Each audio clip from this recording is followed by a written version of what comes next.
भारत ने पाकिस्तान को अपने ऑपरेशन सिंदूर के जरिए जोर का तमाचा तो जड़ा ही है, लेकिन इंडियन एयरफोर्स के वॉरियर्स ने ऐसा करतब दिखाया है जिसके आगे चीन भी पस्त नजर आ रहा है। भारत पाकिस्तान के बीच सीज फायर तो हो गया है, लेकिन तनाव के बीच जिस तरह से पाकिस्तान के J-10 फाइटर जेट्स जिसे उसने चीन से उधार पर लिया है, उसे भारतीय एयरफोर्स द्वारा मार गिराए जाने की खबरों ने जोर पकड़ा है। अब उसके असर दिखने लगे। असल में भारत की तरफ से मिसाइल अटैक का जवाब देने के लिए पाकिस्तान ने चीन की डिफेंस कंपनी का सहारा लिया और अधिकतर हथियार और फाइटर जेट्स चीन के ही थे। भारत और पाकिस्तान के बीच मिसाइल हमलों में चीनी फाइटर जेट ध्वस्त होने की खबर आ रही है, जिससे चीन के मार्केट में डिफेंस इक्विपमेंट और हथियार बनाने वाली कंपनियों के शेयर लगातार क्रैश हो रहे हैं। चीन के शेयर बाजार में फाइटर जेट बनाने वाली company Avik Chengdu aircraft company limited के शेयर में लगातार बड़ी गिरावट देखी जा रही है। चीन के प्रमुख स्टॉक एक्सचेंज शेनजेन पर आज मंगलवार को एविक चेंगडू एयरक्राफ्ट के शेयर 9% तक टूट गए। कंपनी के शेयर 88.60 चीनी युआन पर आ गए हैं। इसके अलावा जुझोउ होंडा इलेक्ट्रॉनिक्स कॉप लिमिटेड के शेयर में भी 8% तक की गिरावट है और ये शेयर 37.32 चीनी युआन ट्रेड कर रहा है।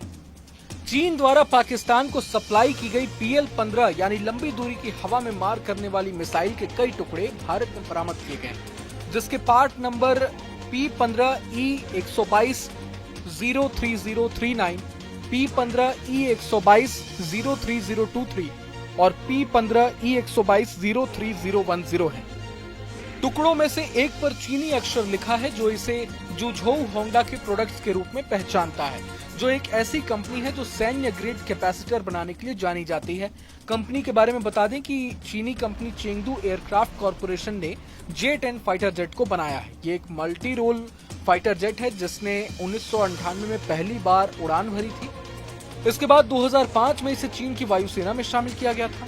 शेनजेन स्टॉक एक्सचेंज में लिस्टेड एविक चेंगडू एयरक्राफ्ट के शेयरों में ऑपरेशन सिंदूर के दौरान 20% की उछाल आई थी, जबकि इसमें 17.05 की बढ़त दर्ज की गई थी। इस शेयर में लगातार तेजी थी। बता दें कि एविक एरोस्पेस एविक की एक अन्य इकाई जो सैन्य विमान और हेलीकॉप्टर बनाती है कि हांगकांग में सूचीबद्ध शेयरों में से एक है।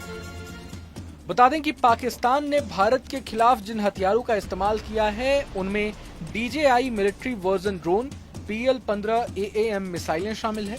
इसके अलावा सतह से हवा में मार करने वाले HQ-9 एयर डिफेंस का इस्तेमाल किया गया।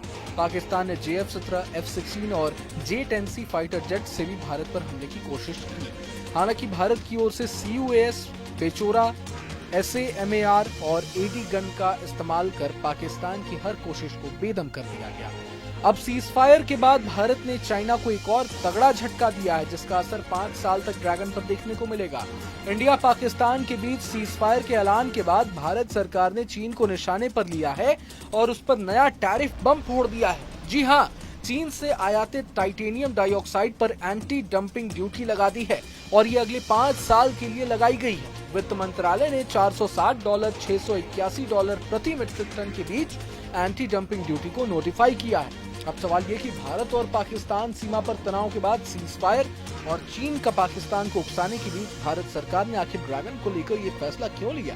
तो बता दें कि भारत के DGTR यानी directorate general of trade remedies ने पाया कि चीन बहुत कम कीमतों पर टाइटेनियम डाइऑक्साइड देश में डंप कर रहा है, जिससे घरेलू उद्योग को नुकसान हो रहा है और इसी के मद्देनजर ये एंटी डंपिंग ड्यूटी लगाने का फैसला लिया गया है। बहरहाल पूरे मसले को लेकर आप क्या कुछ सोचते हैं हमें कमेंट बॉक्स में जरूर बताएं।